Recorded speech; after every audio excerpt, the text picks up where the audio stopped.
بسم اللہ الرحمن الرحیم۔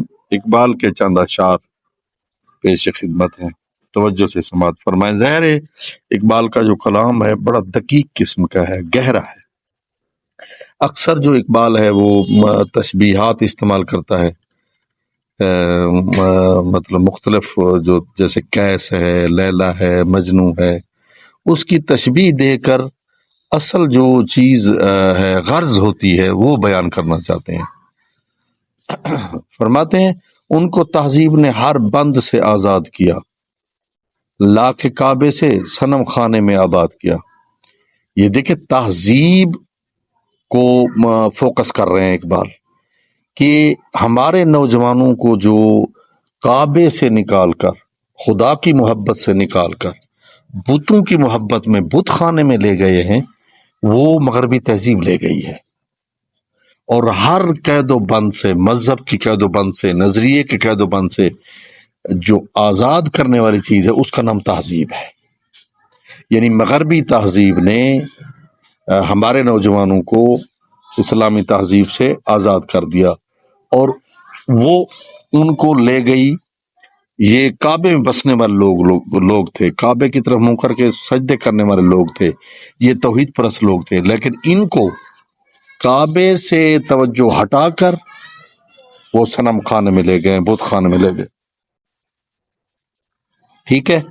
دوسرے شعر میں شاعر کہتا ہے کیس زحمت کش تنہائی صحرا نہ رہے، شہر کی کھائے ہوا بادیا پیما نہ رہے۔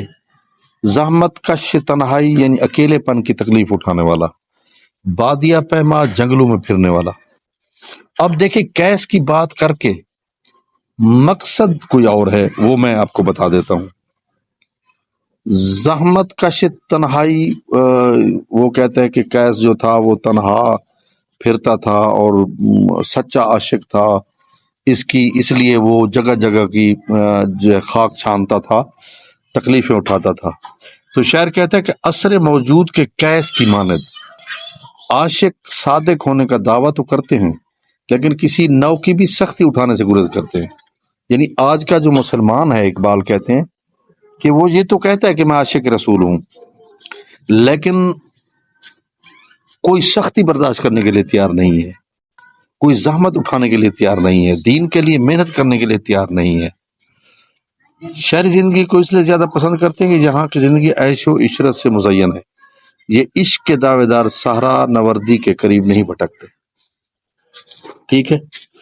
تیسرا شعر، وہ تو دیوانہ ہے بستی میں رہے یا نہ رہے، یہ ضروری ہے حجاب رخ لیلا نہ رہے۔ شاعر کہتا ہے کہ جو کیس تھا وہ تو دیوانہ تھا، وہ تو مجنون تھا، اس کے لیے تو کوئی مان نہیں رکھتا کہ وہ بستی میں رہے یا شہری زندگی اختیار کرے، وہ تو دیوانہ تھا، اس کو تو پتہ ہی نہیں ہوتا تھا کہ میں بستی میں ہوں یا شہر میں ہوں۔ ٹھیک ہے۔ اصل مسئلہ تو لیلا کا تھا کہ اس کے لیے اس کی صحبتیں برداشت کرنا مسئلہ تھا۔